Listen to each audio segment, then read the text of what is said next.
Good morning and welcome to Battling the Bear. I'm Tom Cock, who is the co-host of Talking Real Money and Regional Director for Appella Capital, formerly known as Vestry. And on my right is, well, I'll tell you the story of how, you probably don't even remember this because it was a long time ago. In 1988, I was programming a radio station here in Seattle, and we put the Business Radio Network, which was a channel that did stock quotes and all that stuff and had various experts on. And one day I was driving down the road, and playing on my station was Paul Merriman. They were interviewing you on the national feed. And they said, Paul Merriman's from Seattle. I thought, never heard of this guy. This was 1988. So I called him up. We did some work together. He very kindly brought me into his practice in 1998. And I was proud to work with Paul and everyone else at Merriman, which is still a great company right across the water here. And until 2009, when Don McDonald and I founded Vestry. So I'm lucky to have had Paul in my life in many, many ways, especially in terms of my career, because I was a journalist. And this, frankly, and I get to kind of do both, because I get to do the radio show, the podcast, and help people one-on. It's really, it's a great, and frankly, the more gratifying work is working with you one at a time. It's really a joy. So today's going to be a little different than what we normally do. Normally, somebody gets up here and does 90 minutes or 2 hours. But today we're going to go back and forth on a few topics. If you have questions, we'd love to have them as well. We're going to take questions from the internet, where we have several hundred people. Thank you for joining us. Good to see you. We all know the restrooms are down that way somewhere, which no longer require a key. Please help yourself to refreshments. And our goal is to finish by somewhere around 10:30. We will stay and answer your questions for a period of time after that.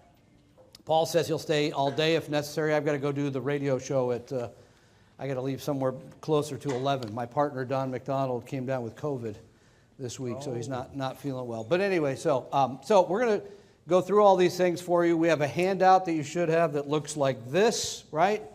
That's got a number of tables in it, some other information. Don't steal my stuff either. And I will say that as well, we are here to help you wherever you are on your journey. Should that mean you want help with an advisor? Terrific, we're happy to do that. Should that mean you just want a review of your situation? Happy to do that. If you don't want anything, happy to do that too. But we've given you a ton of information in addition to today. And Paul's book is there, and the CDs. How many people still play CDs? All right, look at all those hands. That's great. Cassette tapes. Well, we have those as well. If you want anything from us today, please fill out this form and give it to us. We offer our podcast, which we'll sign you up for. We offer a free meeting with an advisor, which we will give you actual help about your situation and make sure you're doing everything you can to pull for your retirement or investing, or all those things. Sometimes we just look at your 401k and say, buy this fund, this fund, this fund, and get on with your life. So we're here to help you. And that's frankly where my partner, my colleague, it really comes from, because he's a guy who retired, about 10 years ago officially. He set up the Merriman Foundation, which is designed to help everybody, all investors, all ages, young people, which we hope invest when they're young, older people. And he's done it with articles and podcasts and books. One of the books is you got right here he's giving you. But it is truly an honor for me to be on the stage with somebody who I think you would all agree is really an expert in this field, but also truly been a great friend for these 30 plus years. Please give a warm hand to Paul Merriman. Paul. Thank you, Tom. Thank you. I was actually going to pretend I could not get out of the chair. I will tell you, working with Tom Cock was absolutely one of the joys of my life. And we have within our foundation a whole bunch of things that we do. Podcasts, articles, books, videos. And then we also have identified what we call truth tellers, people who are reaching out to educate that we think are teaching the right thing, the thing at least that we are comfortable with, the things that we would expect to come out of the academic community. which is one of the forks in the road that we have to face as investors, and maybe one of the biggest forks in the road in terms of the lifetime impact. Do we choose to follow Wall Street? Do we choose to follow Main Street? Main Street being our neighbors, our friends, our folks at the office that we might talk with about investing? Or do we follow the work of University Street, which is the academic community? And from my experience, for almost, I think, 60 years now, I just turned 79, so yes, I started investing 60 years ago. From my experience, the academic community, while they don't all agree, which shouldn't shock us, but it is the most dependable source of information that I know. They know the past at a level that nobody else does, or if they do, they don't tell you. And so I think the work that Tom and Don and firms, my firm, my old firm, I've been out of the business for 10 years when I started the foundation, but their commitment to the academic work is the same. So Tom gave me some topics that he thought that I would like to cover, and he knows my work, I think, pretty well. And I said yes in a minute. And let me make sure I got this. Now, Tom, you know me and computers. Can you figure that out? Yes. Watch this. Oh, you're amazing. And you're up on the next slide. And you get your pen back. And how do I get that next slide? Just kidding. Just kidding. Okay, you really want a story? When I came to work with Paul in 1998, he was still using overheads. You remember overheads where you write on the thing? And I told him, we had to go to a computer, and he said, no way, man, we are never going to a computer. But we did, so. And if we had overheads here today, I'd be so happy. Anyway, how to manage your portfolio in a bear market. By the way, the answer to that title could be the same answer as how to manage your portfolio in a bull market. Because the idea is to build a portfolio for all the time. But I think the thing that is unique about the bear market is because it attacks an emotional part of us that is so different, I'm talking chemically, according to the experts, than how we feel when the market's going up. Think about how we feel when we buy a lottery ticket. We actually can, for a few seconds, have this picture of we win. And we know the probabilities may be 300 million to 1 against us, but we still have a chemical reaction that implies something that is good. And loss, that's the other side of the coin. We have a different set of responses. So here's what I know about bear markets. I know that they are normal. They are the part not only of the market for as long as we know the market.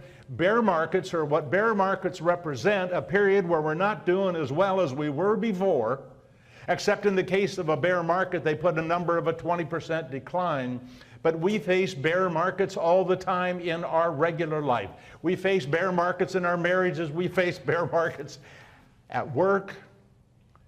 And we also face bull markets. But the bears are the hardest to deal with. What I know about the bear markets is about the past. And that is the work that Tom and our firm, our foundation, that's what we do. We look at the past going all the way back to 1928. And when we go all the way back to 1928, what we know is you get a bear market about every 3.6 years. But that's an average.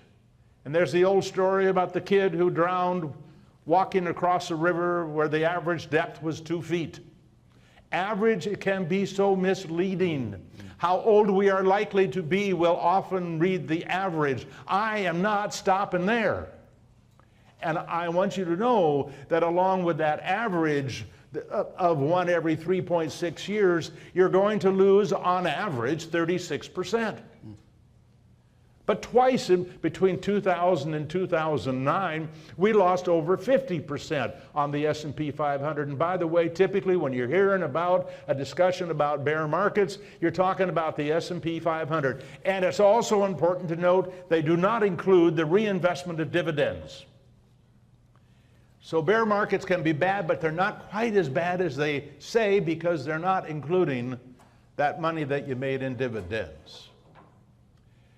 So 36% once every 3.6 years. But wait a minute. Is it worse at sometimes than others? Well, yeah, from 1928 to 1945, there was a bear market every 1.4 years. How would that be emotionally? How do you think people felt about investing back then? Hardly anybody wanted to be part of it. It wasn't really until the 50s and 60s that the public was coming in more seriously in investing for the long term. But from 1988 to 1999, there was no bear market. Not one. So we can talk about the average. We can be emotionally prepared for it. But I can't tell you whether the next decade is going to look like the 30s, the 40s, the 50s, or something even different than anything we've seen in the past. And we've seen some bear markets this year in the fixed income arena that are different than what you've seen in the past for all of us. It's important to know, particularly and teach young people, there has never been a permanent bear market. I can tell you all sorts of ways to create a permanent bear market and lose 20% of your money, 30% of your money for life and not ever be able to get it back. Those are the bear markets I'd be concerned about personally. Those bear markets might be things like, buying a load fund and losing 0.5% for the rest of your life on your equity investments. It might be investing in a mutual fund that has high expenses and paying an extra 1% a year for the higher expenses of the mutual fund rather than being in an index fund at 1/10 of 1%. That is being in an actively managed fund in a taxable account where if you know how to read Morningstar, you'll find out that you're going to lose about 1% a year based on the taxes you pay if you're in the upper rates of taxes, not the lower rates of taxes. But there's about a 1% difference between the after-tax return of actively managed funds and index funds. Those all turn into bear markets, but they don't come back. The beauty of dealing with the bear markets that we get all upset about, and I know some of you get really upset. If you leave a light on in a room after you leave, you get upset because there's waste here. So it doesn't surprise me that the bear market that takes 30 or 40 or 50% of our money is unsettling, but it has always come back, including in Japan. It just sometimes takes longer than others. Go ahead and click. Just click it, huh? And then hit continue. I don't know why I think it's popping up. It's okay.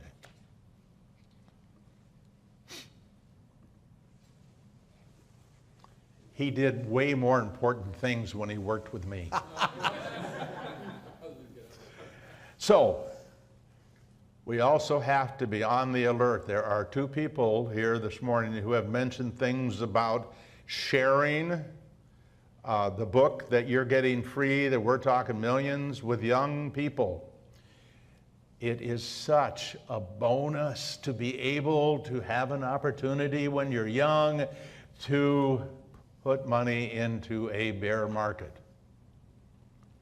If you put money into the market in 1932, 33, 30 and 31, all 4 of those years.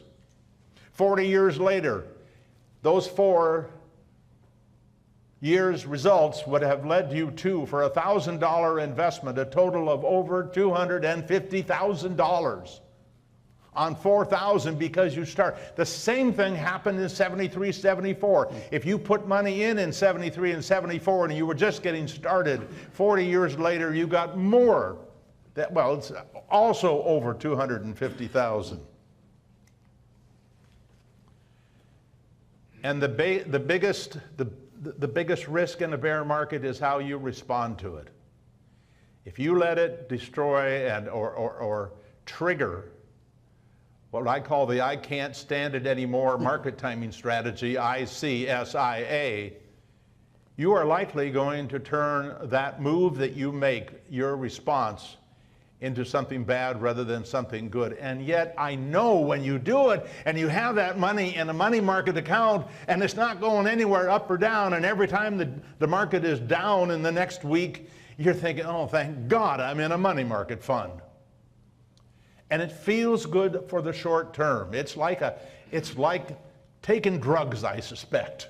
You feel good short term, but the long-term impact can be really bad. And the good thing is it's easy to manage the risk. It's so easy to manage the risk. You can actually eliminate it. You can eliminate it easily by simply going to cash for the rest of your life, or going to bonds for the rest of your life. Of course, now this year we're thinking, well, maybe that's not the right thing to do either. But if you're going to do it right in terms of as an investor, I think the key is, and I think Tom would agree with this, and I'm sorry for the small print on this table. It's in your handout. It's in your handout. Now that's the kind of stuff he did for me. That's important. It is in your handout. But I will tell you what, this is an example of the kind of work that we do. We have almost 200 different tables for people to learn from on our website. It won't surprise you that engineers and other people out of the STEM disciplines tend to be the people who like all these tables, but not the average person. I find them really entertaining and exciting, because what I have for you on this table is something you can learn so much from, because on this table we go back to 1970 and we show you the return of the S&P 500 under the column that says 100% stocks on the right hand side, right next to the S&P 500 without any expenses. We've built some expenses in there that would reflect today's expenses. So you can see year by year, how would you have done with that S&P 500 index? On the other side of that page, we have 100% in bonds. So now you can put together how much in bonds and how much in stocks. And then you can learn, and gets bigger here so it's easier to read, but here's where you can learn what the long-term impact is of combining how much in fixed income, how much in stocks. If we looked at the 100% equity portfolio, we can see right there that compound the annualized return was 11% over the last 52 years through the end of 21. But we can see a represented kind of a way of thinking about losing money towards the bottom of the page, where we show you the worst 3 months, the worst 6 months, the worst 12, the worst, 36, and the worst 60. Those are the kind of things you might have to go through in order to survive a bear markets or down markets over a long period of time. And I think we should take it seriously. I know at 79, my wife and I are 50-50 stocks and bonds. We have decided we are willing to lose, what does it say here, 50-50. The worst year is a loss of 23.2%. And I wouldn't be shocked if it were 25. But we've taken it on contractually in a way, because we see this and we assume the future could be similar. So these tables are built to give you a sense of the process. I'm almost done. I have no idea. I'm not going anywhere. Really? Okay. I got to wait for the other guy who talks more than me on the other show too, so it's okay. I'm good with that. See what I mean? Every comment has a response. It's great. On D1.4, this is putting the S&P 500 and all those different combinations to work for you in retirement, starting with $1 million and taking out 4% of that $1 million and increasing it every year by the amount of inflation over that 52-year period. Again, we can see the bad stuff. We can see where you started out with $1 million, but by the time that you got down to 73 and 74, you were behind. You were taking money out, but your principal, part of it was gone.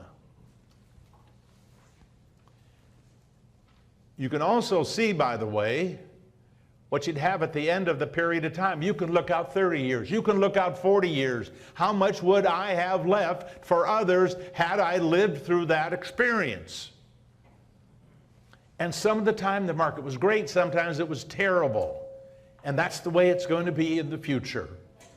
But here's the thing that's interesting. Oh, got it again, Tom? Here's the thing that is interesting. When you go to that next page, which it reflects, thank you, reflects one decision on your part as a family or individual. Instead of taking out $40,000, one way you can protect yourself against bear markets is take out $30,000, so that when the bear market is taking money away and then you're having to live off of the money that you were getting out of that portfolio, by taking out $3,000 or $30,000 instead of 40, it may not sound like a big deal, but if you look at the bottom line numbers, you will see the amount of money you had left that you defended against losing by taking out less. We know this intuitively. That's the way it would be. Here's an example of how it actually looks. And to the extent that you like this kind of information, we got over, I think about 80 tables that are just about distributions for people who want to test.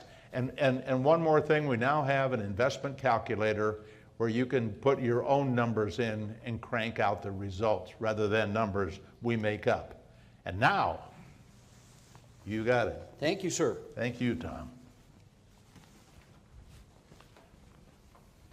So those are a lot of numbers, by the way, in case you didn't know. Paul's very comfortable with that.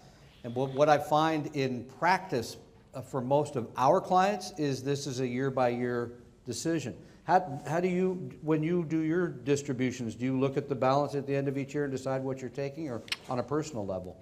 Exactly. It's all on a formula. The first week of each year, we take out 5% of the value of the portfolio what it was worth on 12/31. There you go.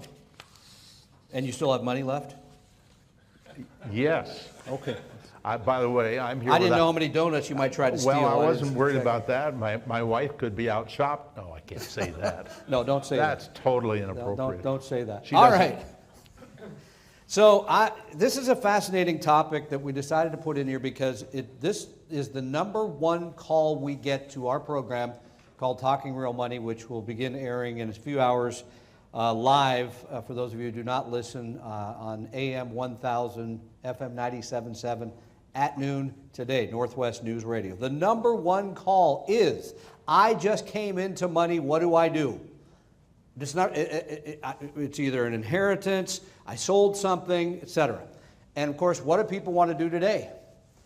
Nothing, because the market's down. Now, you just heard Paul mention the fact that buying when markets go down is a good idea. Interestingly enough, I read a piece from Charles Schwab last night around this, which I think you'll find interesting as well, Paul.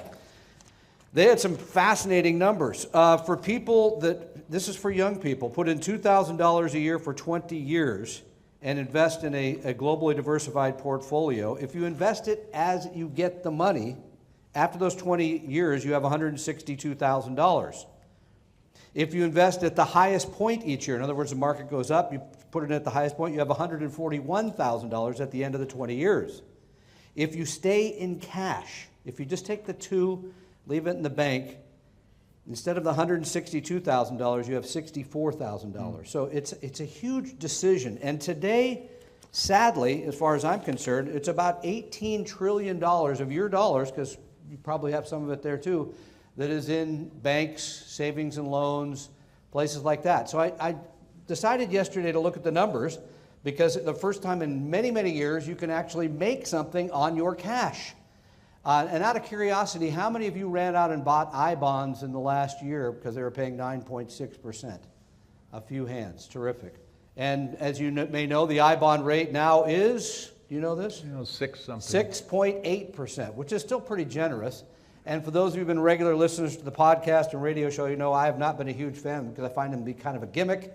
The interest rate is relatively short term. It is technically a 30-year bond that you're buying, and you have to hold them, I think, 3 years at least to get the interest from that higher rate. So I'm not a huge fan. Oh, and of course, it's a $10,000 maximum, and you have to do it on their website, which crashes anytime they get more than about 4 people on there. So it's a bit of a problem.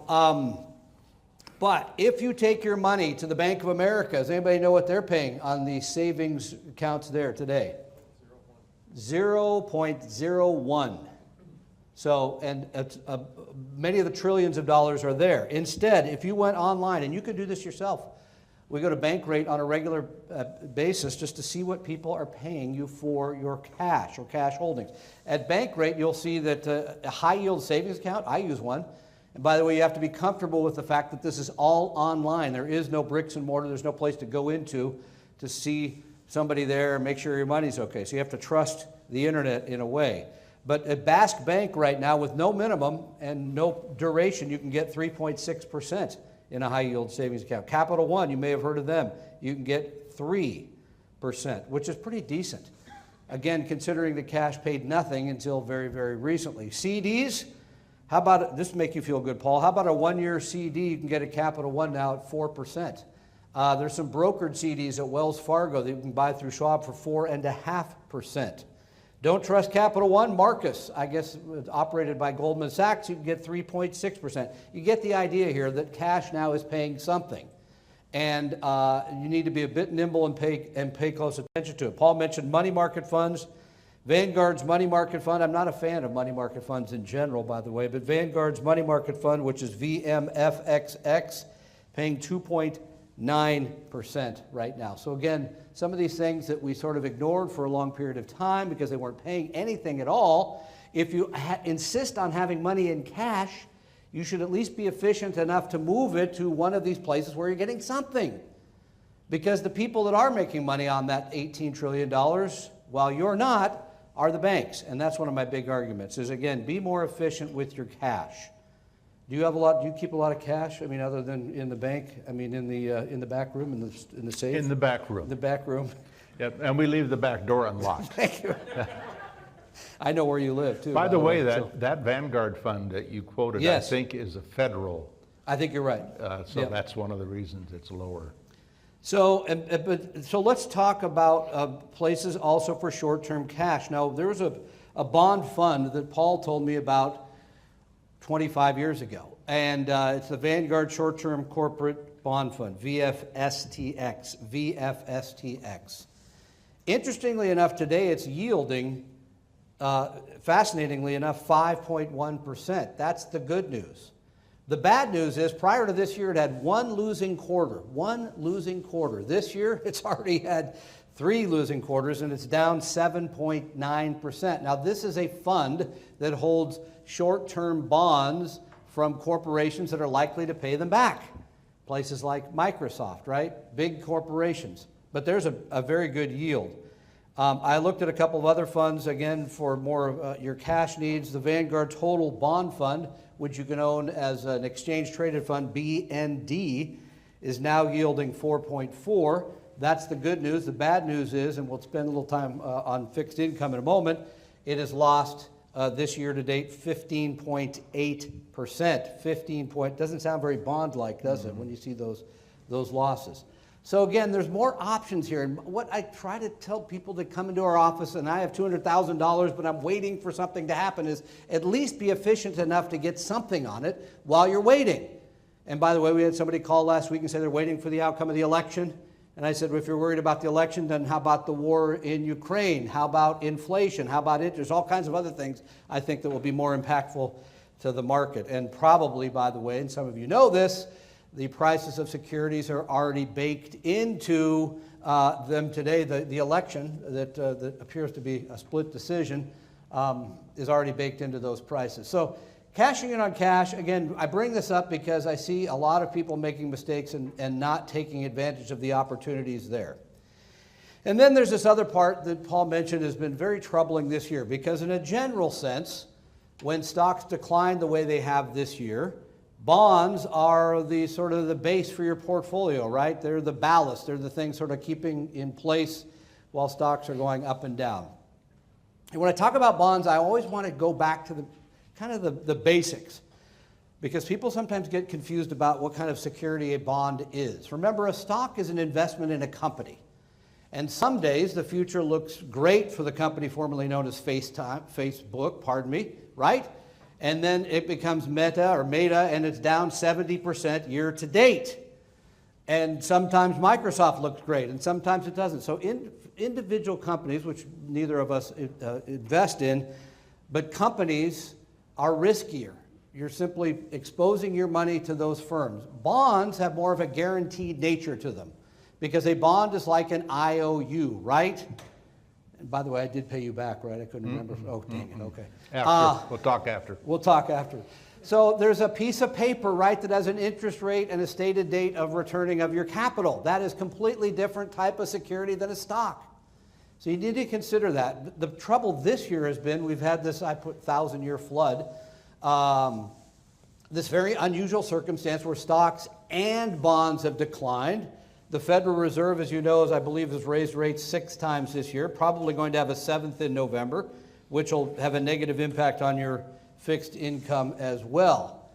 Can I interject something right there, Tom? You know, this is one of the tricky parts. You need to get up so they can see you on, on the interweb. The tricky part about assuming that if they raise rates again, that bonds will go down. They might not, because bonds could right now be priced with the assumption that that is going to happen, so that when it happens, you may be surprised to find out that the bond market goes up rather than down. We really don't know how much of that is already figured in kind of the efficient market aspect of stocks and bonds. It's a good point. There isn't necessarily an increase coming with, or a decrease in price based on that. But those two things have been tied together, and we've seen it a great this year. But what people always want to know is, okay, if I'm going to have something in bonds, and I think Paul's recommended anyone under the age of 30 has 0% in bonds, I believe is what he told me once, which is, I think, smart and not so smart, because we know that people have a tendency to react emotionally to their money even when they're in their 20s. And let's say they've been investing in their 401k and all they've seen it go down, down, down. Why am I doing that? And we've seen young people move from all in stocks to all in bonds. So sometimes it still makes balance for reasons of keeping you on the course. But well, how do you build the bond portfolio? Now, remember, the things that have gotten beaten up the most this year, and again, I looked at this number yesterday, is, for example, the Vanguard long-term federal or U.S. government bond fund is down 32.6% year to date. So it's really, you get further out there in terms of maturity, you've taken a much bigger hit than instead, again, building the portfolio. We would prefer to see short and intermediate term duration, how long the bonds are. We would only use bond funds or bond exchange traded funds. And then we would use high quality, ignoring things like high yield bond funds, ignoring things that have a high risk to them. Because again, even though they've gotten beaten up this year, the bond part of your portfolio should be the safe part of your portfolio. And I was going to ask you, Paul, can you get up again or want me to pull you up? No, kidding. Look at No, it didn't work. So in your bond portfolio, Yes. I think we always had the ratio. Some tips. Yeah. 20% in tips. That's right. Short-term tips. 30% in short-term, and these are all government, and 50% in intermediate. You want to say that again? 50% in intermediate, 30% in short-term, and 20% in short-term tips. You can buy longer-term tips or shorter-term tips. They're less risky. The idea is, it's not to create income, it's to create stability. And it did what it was supposed to do this year.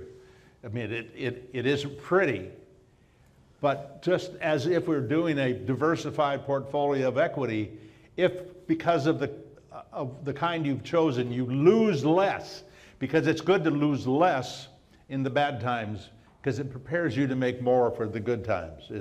So we both basically are short to intermediate in our... Stay up, because I'm going to let you take over here. Okay. So you're back up again. Oh. I've already moved on to the next segment here. So, and maybe at the end of the day, we can spend a couple more minutes talking about bonds, because it is a question that's come up quite a bit this year with these sort of, you have to say, rather dramatic and unexpected in many ways declines that people were not used to. In fact, you have to go back to about the mid-1990s to see similar type of moves. I personally, and the people that I talk to, believe that what we're seeing is this shift to higher interest rates, that we'll get back to a more normal bond market in the long haul, where those fixed income payouts will be more like 4 to 5%, providing the stability while stocks are moving up and down. But the pain of that birth has been a lot to take in 1 year. So come on back over here. So thank you, boss. Paul is going to talk for a couple of minutes about hiring advisor, getting good advice, all that kind of thing. So go ahead, sir. And I'll just tag one more thing about the bonds. It is amazing to me how, when things are down, we go into this mental state where it's a bad thing they're down. It's a great thing that bonds are down right now. I mean, what is, but now that it is, when you think of the terms of the returns that Tom was just talking about, how does that feel as a retiree to know that you could put money into some fixed income instruments that you might get 4% a year? Anybody like that? And yet, what we hear is, don't buy bonds.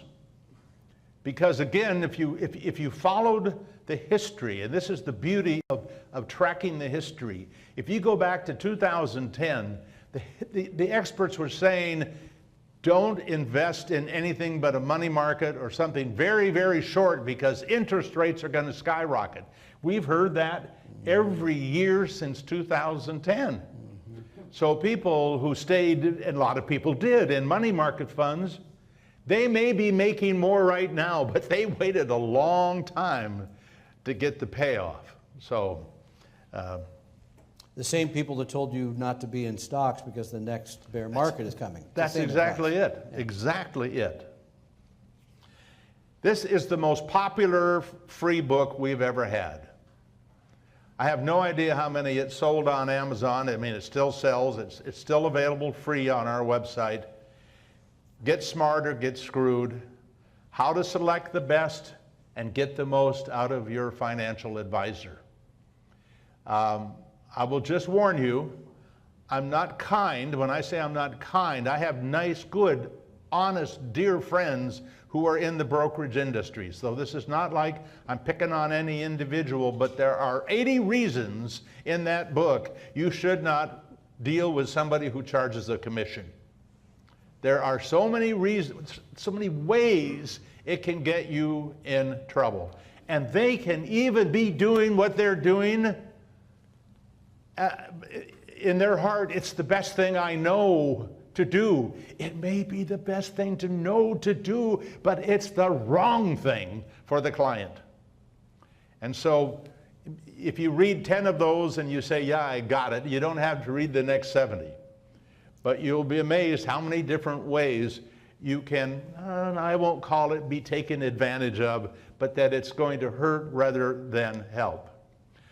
I put this in, I think you also put it in your, I just wanted to show this advisor interview form that they use at Vestry. And it's in there, it's in the handout. Oh, it's in the handout. And the people at home, they have it in their handout. Yep.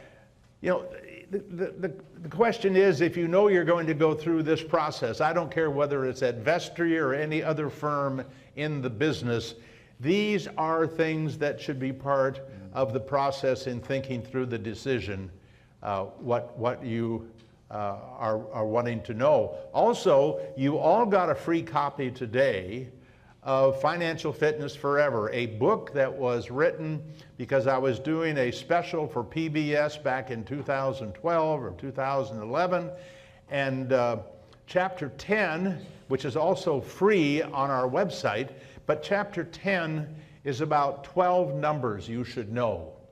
if you're going to put together your plan. And I will talk a little bit later about the plan, but I think this kind of a form kind of sets you up to do the right thing. And before you go there, so I think this is a good, interesting spot. I just heard yesterday in a podcast, it's 1% of America that uses a financial advisor. It's a very small number, a tiny, tiny number. But Does that interestingly include enough, brokers? I don't know about that, but that's a number I heard yesterday. But you're a guy who's been in the business, I think you mentioned something like 40 years, something like that. Do you have an advisor? I do. How come? I do because I love what I do, teaching and writing and doing all those things to help others. The last thing I want to do in retirement is worry about my money. But what I know is I know exactly what that advisor believes. I know, when I say I know exactly what they're doing, I don't get involved in worrying about the conditions under which we will do any tax loss harvesting or rebalancing. It's just not, I don't want that to be part of my life. When I retired, I told my wife, I guarantee I will never work for money again. And by golly, when you manage your own money, you're working. Now, I'm trying to teach people ways to manage your own money that you're not working.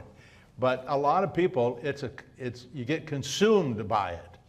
Out of curiosity, how many of you watch CNBC? And don't hesitate, to be honest. Well, oh, here they come. But about 5 of you, I guess. And I watch it first thing in the morning. I get up between 3 and 4 o'clock in the morning and get to work, and or I get to writing or whatever I'm doing that I'm enjoying.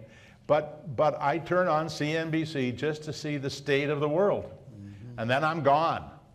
I never watch Kramer except in the ads I have to see.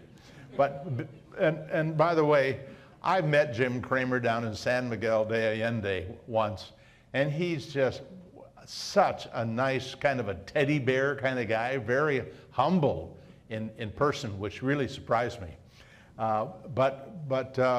That doesn't change how I feel about his work. Yes, sir. You're saying people can take on different personas when they're in the media, is what you're saying? Yes. Just a question, just one. But I know you use the same kind of humor on air as you do off air. Or lack thereof. And a lot of air. So, we have to determine if the people are working for us or the house. Remember, when you work for a firm that is answering to shareholders, you have a fiduciary. I'm talking about brokers have a bigger fiduciary responsibility to the firm than they do to their clients.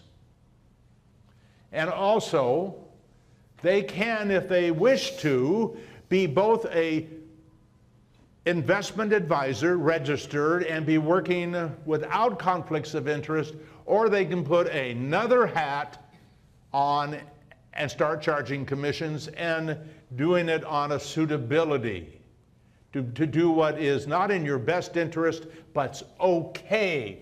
When you are working on the basis of suitability, if you're talking to a 98-year-old person who needs income and is in a high tax bracket, or maybe not even a high tax bracket, but they like the idea of not paying taxes, they love that idea.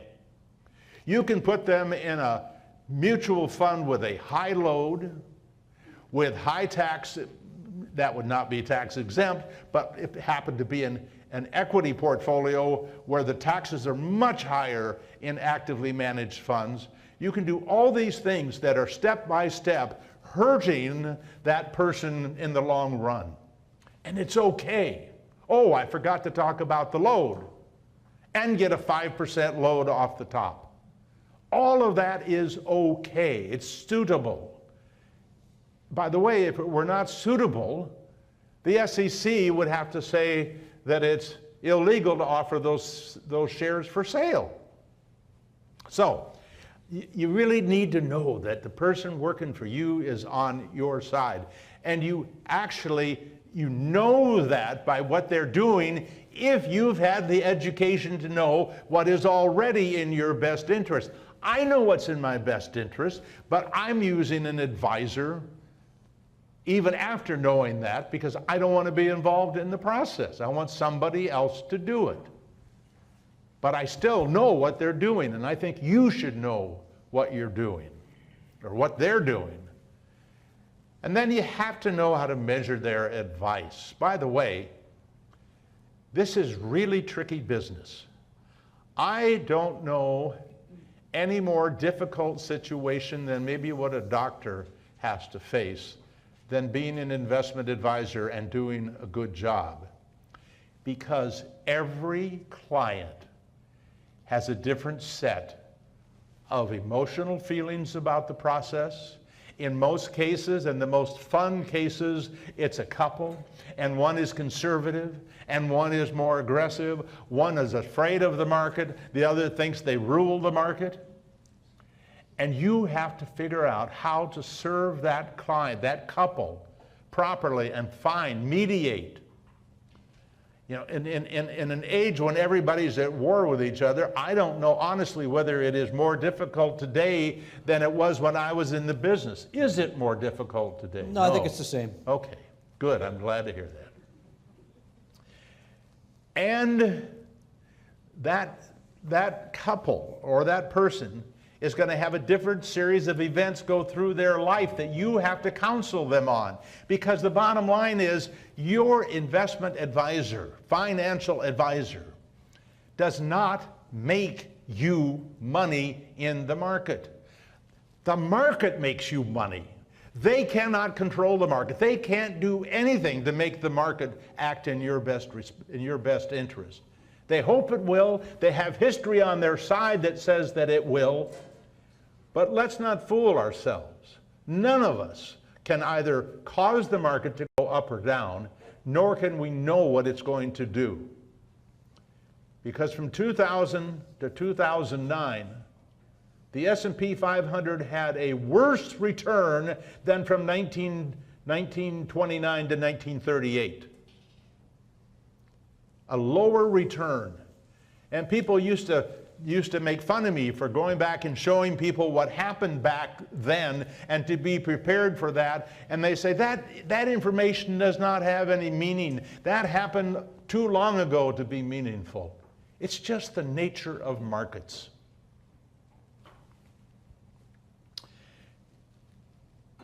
And for example, most of us, what happens to us not only happens because, like, you get good advice from advisors, you invest, and then the market cooperates. My wife and I bought a house in San Miguel de Allende about 16 years ago. We bought it at the peak of the market. But even after putting some money in, we were able to double the return on our investment. We were really lucky. Well, that's part of the story. The rest of the story is we were really unlucky, because the people who said we doubled our return, that was the Mexican government. How did they determine that? Because the deed, the way they do it in Mexico, the transaction, even though we made the purchase in the United States, the transaction is in pesos. And between then and today, the peso had gone from 10 to a dollar to 20, and we had struck it rich. So we had to pay in Mexico a capital gains tax, even though we didn't make a dime. In fact, we legitimately lost money. Were we lucky? But that's part of our story. And an advisor is going to know this story if you're working with an advisor, at least the way that I think you should be working with an advisor. Please. Keeps me employed. And of course, advice in your best interest. Again, it's about who he or she is working for. And you should believe that in everything they do, if there were a list of mistakes that you could make, and I can name them easily 30 of them, you need to know that that advisor is in fact picking that fork in the road that is in your best interest. And if they're not, you need to know why. Because they may believe, well, I believe you can pick individual stocks, and that's just fine. And I believe because in 1966, when I went into the industry, if you held 10 to 20 stocks, that was considered to be great diversification. Then by 1999, people concluded great diversification came if you bought 500 companies, not 10 or 20. They said you should put it all in the S&P 500. There are still people who say that. What they are ignoring is that the S&P 500 is a particular asset class. And there are other asset classes, and I know that Vestry uses them. I know that Merriman uses them. I know that they're in my portfolio. There are other investment asset classes that sometimes do well when the S&P 500 is doing poorly. And sometimes the S&P 500 is doing well when most of them are doing poorly. But over time, the ride is so much easier when you have the proper diversification.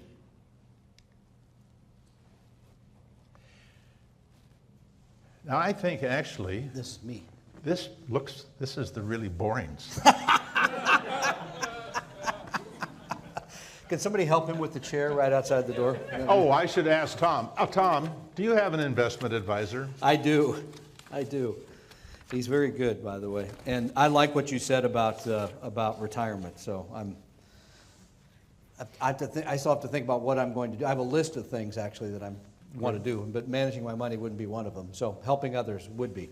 So I wanted to take a couple of minutes and talk about, in addition. Oh, by the way, I was supposed to mention earlier that for people that are watching online and you want help, I think they gave you a little website you can go to, talkingrealmoney.com. You click on Meet an Advisor, or I'm supposed to mention our phone number as well, 800-386-3004, 800-386-3004, and ask for Tom. That's what they told me to say, right? Okay, so don't call late, I go to bed early. Okay, here's the thing about retirement income. Most of you, when you meet with us, say, do I have enough money? Is it going to work? Am I going to be able to continue to take 5% out of my portfolio? How's this all going to work? And that question I find fascinating because that's usually should be at the end of the conversation after you've worked on all the other parts of things you've got to know before you can put together a plan. And the toughest one is the one at the beginning. Paul alluded to the fact that he doesn't sound like you really have a budget per se. So you get a certain amount of money and that's what you spend. By the way, it works that way in my house. There's everything I make is ours, everything that she makes is her. Anyway, there's a whole other thing. But we find most of you have no idea how much money you're spending, or you think you're spending less than you are. Or your household brings in $300,000 a year and you sit down with us and tell us, well, let's say our cost of living is $100,000. And I say, you're either paying very high taxes or you're the greatest saver we've ever met. Because it turns out most of us are in denial about how much money is going out. So the first part of retirement income is being honest with yourself, with your advisor, or if you're doing this on your own, putting it on paper in a way. And here's the way I do it. When we do this with planning software, and it's very elaborate, and the software is fantastic, but to get to how much you're actually spending, and we have different categories, whether it's housing or that all goes in. But here's the way I look at it when I just sit down with you. I will ask you today what sources of income you have. I will ask you how much money is going to pay taxes. I will ask you how much you are saving. Everything else you're spending. That's really it. And most people want to get in an argument about, no, that's way how much. I forgot I had to take the dog to do that, or soccer required, all those other sort of things that people just put out of their minds. So knowing how much you're spending, that has got to be the beginning of any conversation before you get to whether or not your money will last. And then this part about all of the sources. We have a tendency oftentimes to forget all the things that could be helpful to our retirement income. And I start with Social Security because in today's world, the number one question we get about Social Security is, will it still be there for me? Will it look different? And when do I take it? When do I trigger? We know that almost half of us, all of us, take Social Security at age 62. Many people take it while still working. not realizing they're paying a lot of taxes on that as well. And here's something to think about. Here's an easy number to remember. After you reach full retirement age, which for me will be close to 67, still a few years down the road, my Social Security benefit will increase 8% a year plus inflation. 8% a year. Now, is there anything he guaranteed you that's 8% a year? There's nothing I can guarantee you that's 8% a year. And yet most people, it's only 6% of Americans today wait until age 70 to take Social Security. And they don't think about the other person in their lives as well, because in my case, I've been a bigger earner than my wife. It's harder to make money selling pizza than it is helping people with their financial situation. And boy, after yesterday, I can tell you that's true. But anyway, so in my case, it really is going to make a lot of sense to wait until age 70 to take it. She will, after I leave here, which would be expected to be before she did, she will be able to either have her benefit or my benefit. So the numbers make sense. Now here's the bad news. You got to live the 10 years after you take Social Security, right? Because the numbers, they do not work if you don't take it till 70 and then you die at 72. You're going to call me up and be angry. And please don't use the number I mentioned earlier. It's overlooked, it's underappreciated is the way I'd put it, again, with only about 5% of Americans waiting until age 70 to take it. And the only two circumstances I can really see taking it prior to that is if you really have to have the money, or you know in your family you aren't going to live till age 80. Well, then I can understand that. Those circumstances are fine. By the way, another one to think about, and this come up recently, is around pensions. And you've seen some of the situations here with interest rates up about whether or not you should take an annuity payout or take the lump sum. Again, something that I don't think gets the attention that it deserves around which one to take, when to trigger, all those sorts of things. People have a tendency to just go ahead and say, oh, you know, I'm 65, I want my pension. Then you can go back to the question that you all want to know the answer to is, will my savings last? Now, Paul just showed you, I think we still have these here, he showed you a couple of different examples as to withdrawals from your portfolio and whether or not your portfolio survives. He shows it for 50 plus years. Now, he takes care of himself, but I don't think I'm going to have a 50-year retirement. You may have one. God bless you. I hope so. Could be. But the reality is it won't be. It'll be more like 20 to 30 years. And the reality is, again, this is something that we know working with clients. We have about 800 clients in every state, is that you need to be willing to be flexible. Flexible withdrawals. Paul mentioned his 5%. Sometimes things come up. I want to buy a house in Mexico. Is poor advice. No, I'm kidding. But the things come along, right? And you have to be willing to take more or less. Maybe you take, in a good year stock market return, you take everybody to go to Hawaii. And then the next year is 2022, and you take everybody and you go to Wild Waves. And don't do it in November. The point is, for most of these type of planning situations, you need to be willing to have some flexibility around line one so that it will continue to work until the end. That you'll have the income that you need all the way through. Again, the work that we do for our clients, the work that we do free for many people, is to look at all these things to make sure you're doing everything to pull as best you can for your retirement income. I don't want to go too long here, Paul, because I think this next one is yours. I do want to mention that we're still hoping to be done by, it looks pretty good, around 10:30. We will stay for questions. We'll stay online for questions. I think those have been coming in by chat. So if you have something along the way that you want to ask, go ahead and ask it. Justin's sitting in the back. He will take those, and then we will do them. And then here with our audience as well, we'll take those questions. So without further ado, you're back up, sir. All right. By the way, we all have trouble controlling our minds. You can't stop. Our mind's going to do what it's going to do. And he used the word trigger, I think 3 times. Claim. Pardon? I should have used claim instead. Well, no, what my problem was, first of all, I thought of a gun. Secondly, I thought of a horse. And the third thing, I thought about when it starts. But, you know, Good point. words have an impact on us, and I always find it interesting how they can change our lives. I would make one comment.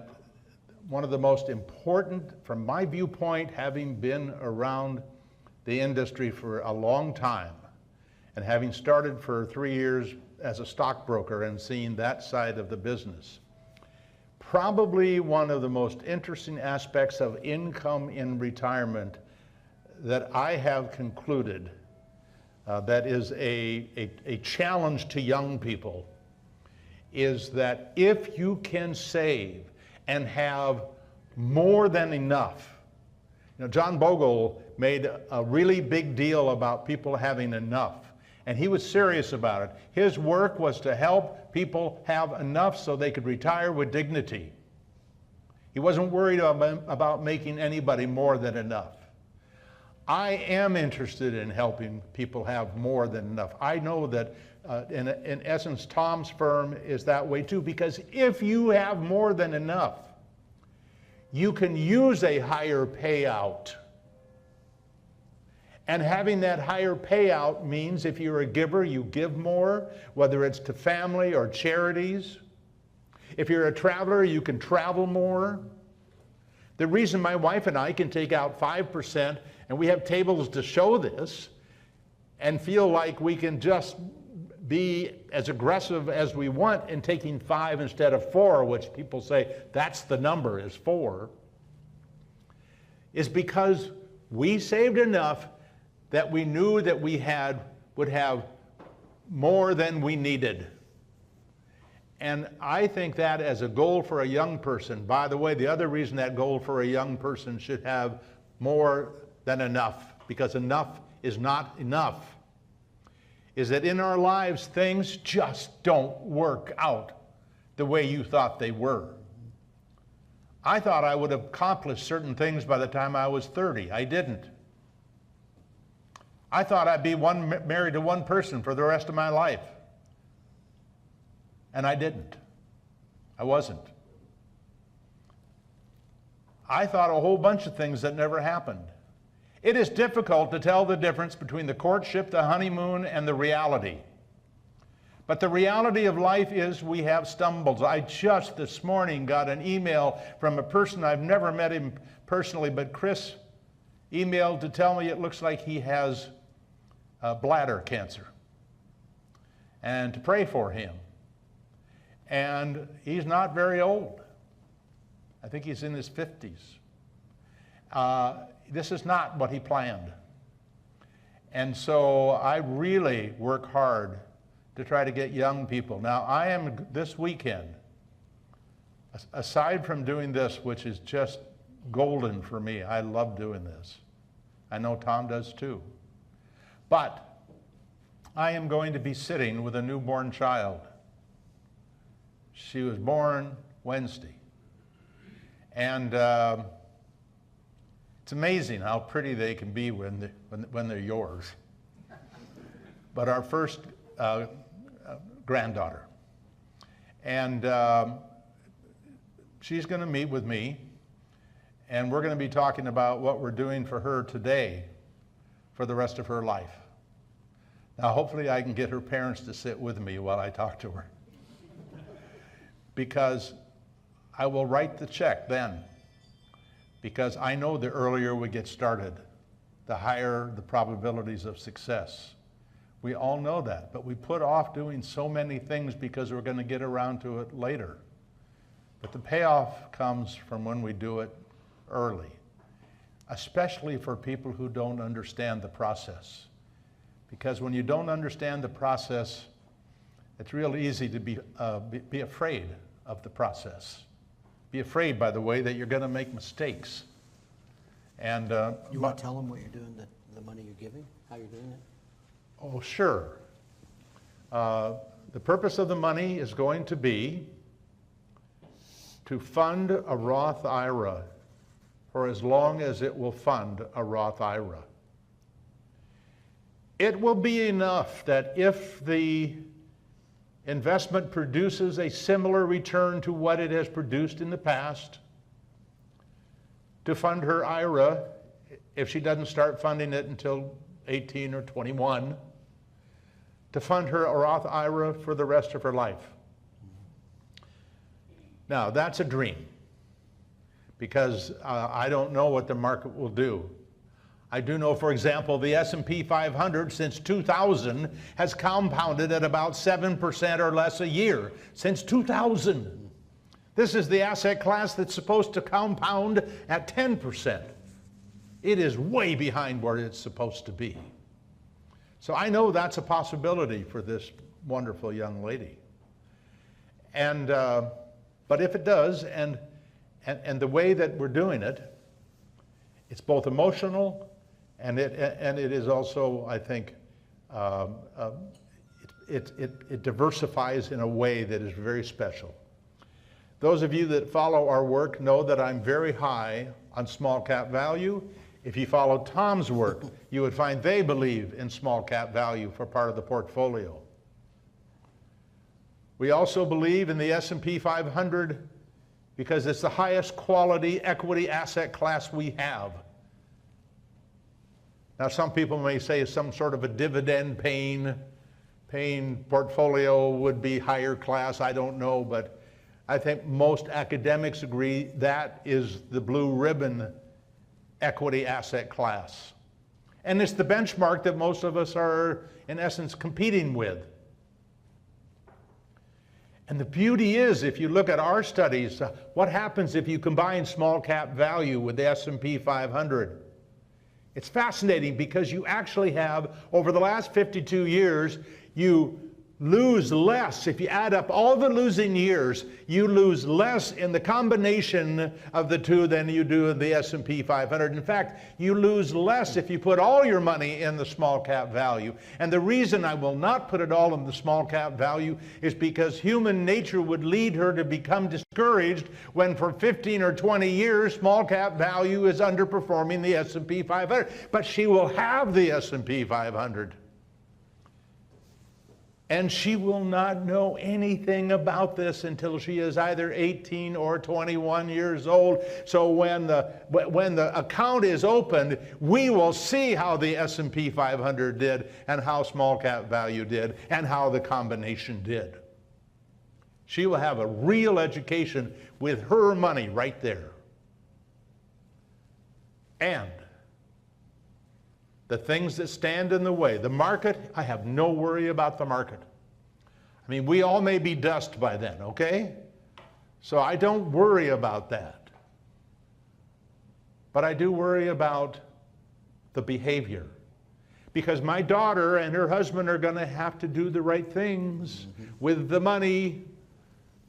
For my other grandchildren, I set up what are called crummy trusts, which keeps their hands off it until they're 65. But as I thought about it, to be able to have that money compounding in a Roth IRA until she's 65, wow, until she's 95, until she dies. And children being born today, the odds are, and the more money you have, the more likely this is you're going to live to be greater than 100. So this is going to be meaningful money for the rest of her life. And you can see year by year how that combination would have done for the last 52 years. You didn't know you were going to open up that Pandora's box. And we all worry about mistakes. Every time, I grew up in an environment of if you did something wrong, it had to be a serious wrong thing. Smaller wrong things weren't so bad as serious wrong things, but you could get a severe spanking. And as a matter of fact, I didn't even know that he was my stepfather when I was young. And he had this thing that he would spank you until you quit crying. Now that makes you tough. You also become very sensitive to how other people feel. And by that, and I think that's good. I think it helped make me a better salesperson, a better teacher, a lot of things. But I can tell you this, There's nothing that scares me more personally than making a mistake. Any mistake I make becomes a reliving of the punishment. I'm not the only one in this room that has this problem. And there are people in this room that will focus on, like I mentioned earlier, turning the lights off because we're frugal here in this household. Let's act like it. We don't like to make mistakes. And yet the industry thrives off of your mistakes. They do. If you don't make mistakes, Wall Street makes a ton of money. So there is in here somewhere, and I love this quote from Warren Buffett. He said, "To be a success, you only have to do a very few things right as long as you don't do too many things wrong." And when I talk to the engineering students at Rutgers next week, I'm going to take them up to 30 different forks in the road that they're going to take either by design or by default. And I want them to do it the right way. What about those of us who follow Jimmy Buffett more than Warren Buffett? That's great, man.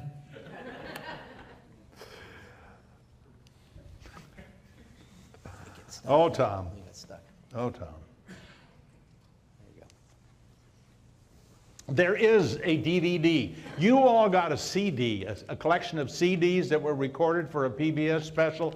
You can go online and you'll be able to get the DVDs from the Financial Fitness. There's one, How to Avoid the 20 Most Common Mistakes Retirees Make. I love lists. I just love lists.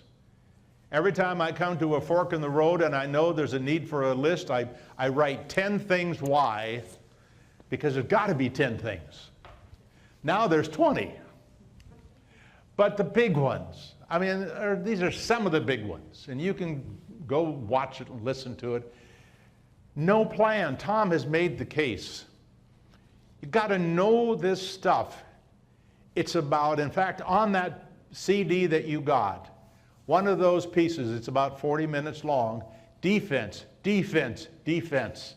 I try to make the case that successful investing is more about defense than it is about offense. Because if you do the things to defend against taxes, defend against expenses, defend against bear markets, all these things will come out of a plan because you'll be forced to go to the forks in the road or something similar to them. Taking too little risk, taking too much risk. I showed you taking out 3% and 4%.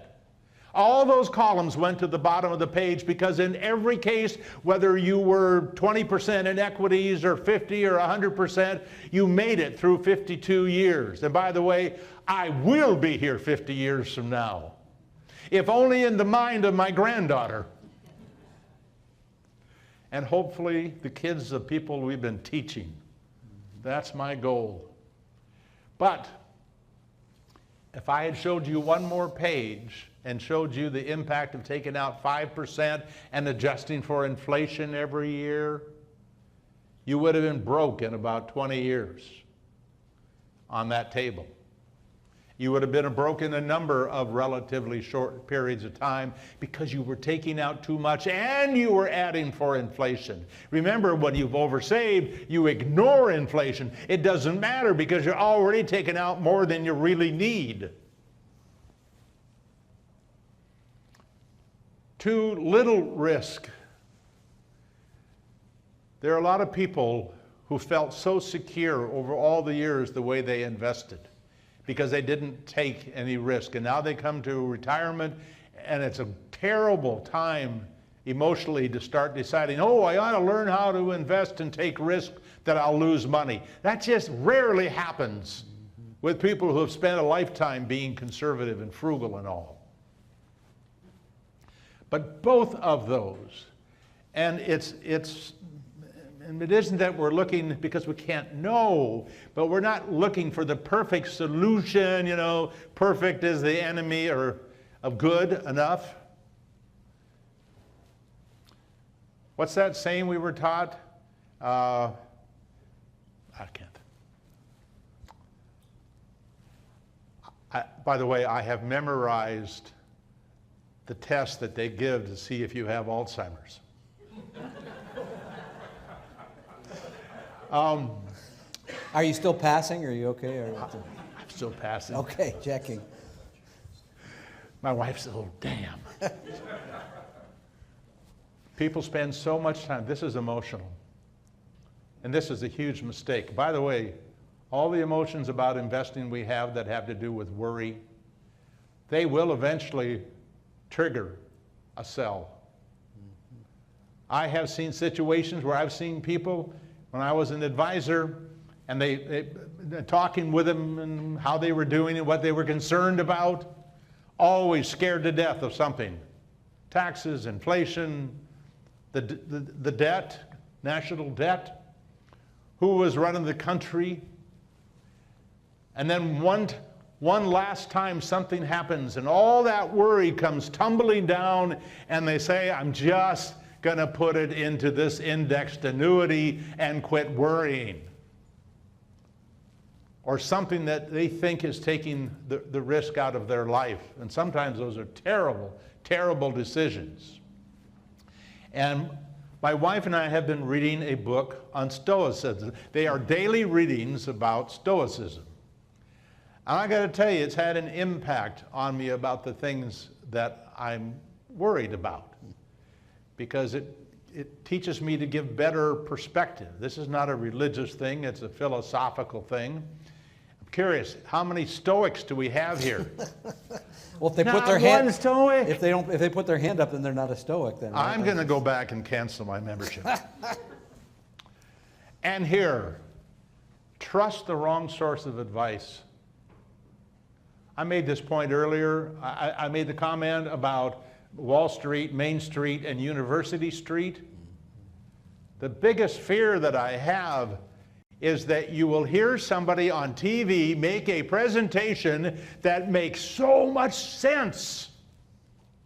And yes, the whole thing is coming down. Our society is collapsing, the capitalism is collapsing, the socialists are taking whatever it is. And we have equal numbers of people on both sides of these radical positions who are worried about everything collapsing. I've been in this business since I started in 63 investing, and by 65 or 66 I was working for a firm in the industry. And ever since then, I know there has always been a list of things that can go wrong and of things that can go right. There's the good news and there's the bad news. And people think the bad news is bad, and people think the good news is good, so when the market is high, they're plenty relaxed and they're joyous about being able to get into the market when it's going up, and they think linearly, so they think it's going up forever. Or at least for long enough for them to make some real money. And then they're going to get out, they say, because they're really at heart market timers. When in fact, good times are bad, and bad times are good in this sense. If somebody says, things are terrible, I don't know how they could get any worse, you know that feeling. That is when you're really down. That is the time that the market is probably priced like in 30 and 31 and 32 or 73 and 74, when there actually was the front cover of a magazine, maybe U.S. News and World Report. Or Death of equities. It was Business Week. Business Week on the front, the death of equities. It was all coming down. It was the end of the market in the 70s. Well, obviously, it turned out it wasn't the end of the market. But these feelings we have when things are good and people say they're great, and they all know, by the way, this is one thing I was taught when I went into the brokerage industry in 1966, that we make the most money when the market is doing well, when the market is high, because you cannot get them to do anything when the market is low. And so if you want to make a living, you better get out there and sell today, because now is when people will buy. Is that in your best interest? Well, not really. But the process of educating people how good it is to invest when the market is low is so difficult because people are afraid. And I think that might be the end of me. That's it? You're going to just collapse right here, and that's going to be the end of the whole Let's see. thing? That's going to be very dramatic. I do want to ask you... I did collapse. No, stay right here. This is a good point. Because what you just said about your background and about how we feel about all these things, it's a fascinating thing to me. Now, because between the two of us, we had very different upbringing, right? I mean, my reinforcement was very positive, I would say. It wasn't very negative. And we just did a online chat with all of our clients a few weeks ago, and somebody at the end said, I hope I'm always as optimistic as Tom is. And to invest in stocks, though, does require you to be optimistic about the future, correct? I mean, you've managed to overcome your sort of more negative look at things, I think. I don't know if negative's the right word. Yes, I mean, I got by the challenges I had when I was young, in a sense. There's a good book on optimism, Learned Optimism, by Dr. Gerald Seligman, I think is his name. And it talks about the impact of optimism. And what he says, that people who are optimistic make really good parents, they make good friends. There's a lot of things that are good about that. I think they tend to be healthier too, generally. But the one problem with people who, and they make great salespeople. They make great salespeople because people like optimism.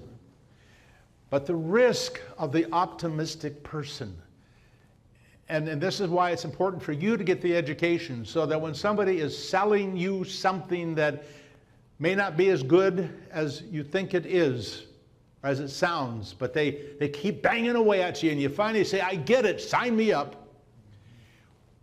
What they find is that people who live and see life through rose-colored glasses, that's what he calls it in the book, rose-colored glasses, are dangerous because they believe the things they say about how great they are, how great the product is, how great whatever it is they're trying to sell. And people who see life through rose-colored glasses, I believe, can convince us to take more risk than we should.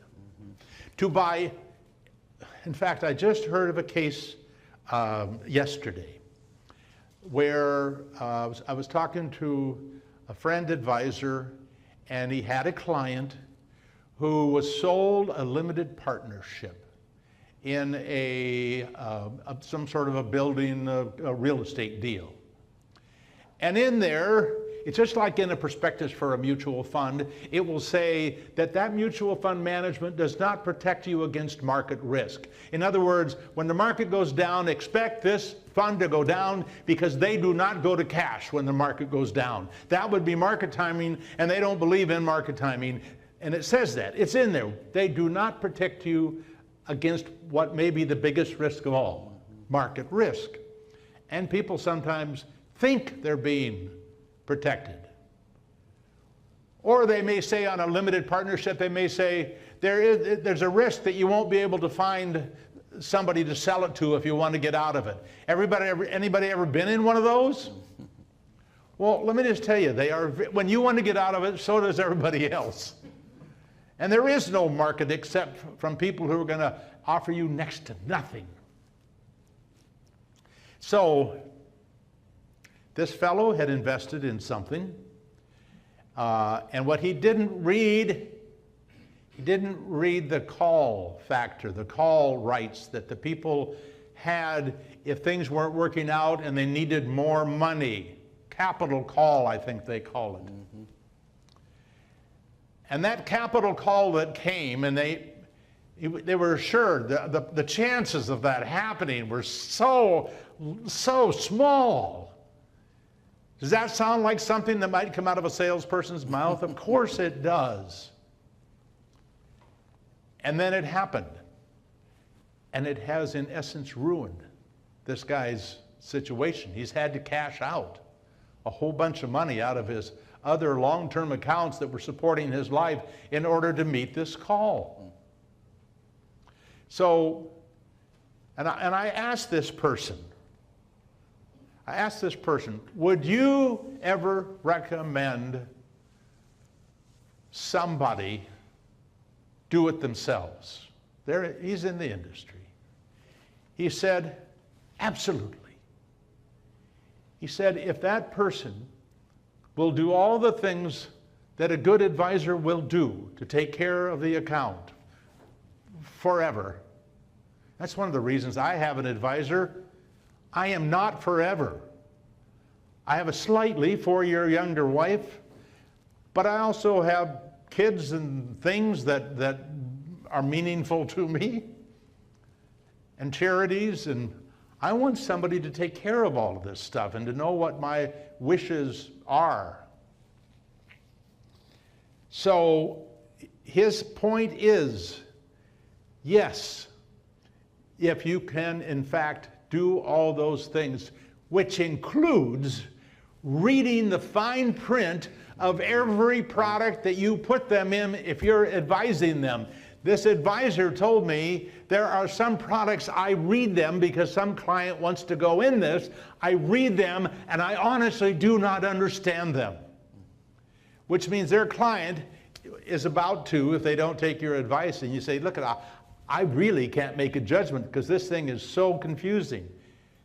And by the way, the more confusing and difficult a product is to sell, the higher the commission is to sell it. Because the people who want to sell that product, they know it's difficult, so they offer very high commissions, sometimes 10, 15%.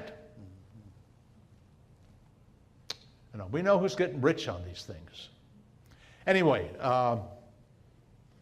we want you to know, that is what, this is my sales pitch for today. When I started the Financial Education Foundation, and it's there for newly born children. It's right there. To death. Oh, it is right there. We want to teach people the stuff they need to know. Do not call me for the purpose of asking for investment advice. That would be illegal. I'm not licensed. I try to give nudges in the articles and the Q&As that we do. And nudge can be powerful too, I think. But an education is number one. Everything we do is about getting people to take the right fork in the road. Some of those come with enough tables, you don't care. But our job is to assume that every potential reader could be a first time or could be a STEM person who just loves the tables. Anyway, that's what we do, and it's an entirely different business than what Tom and Don and their folks are doing. They are doing the heavy lifting. I don't know if that's true. By the way, so the foundation is all money either out of your pocket or other people that support it. So Yeah. if you want to help people get educated into the future, you can give it right there, right at the website. That's very right? nice. No, Yeah. so please. And we please do go not, that. I do not take a penny out of it. If you ever watch one of our, where Daryl and Chris are in a podcast or on a YouTube piece with me, these people are also a totally volunteer. They are engineers, and they bring so much more than I can to the conversation. So I hope you'll join us. All right, stay right there. We're going to do questions in just a minute. Oh, so good. for those who would like some help, we give you a couple of easy ways to do this, either online. You can go to talkingrealmoney.com and meet an advisor. For those of you here joining us, we give you the nice form I showed you earlier, which I can't find, but it's here. Oh, it's right here. Please fill this out, and whether you want our help or not, by the way, and answer any questions or things we think we could do better here. And for the people online as well, if you want to ask a question, there's a chat box there, but you have to scroll down a little bit, I guess, on the page to get to that. So please do that as well.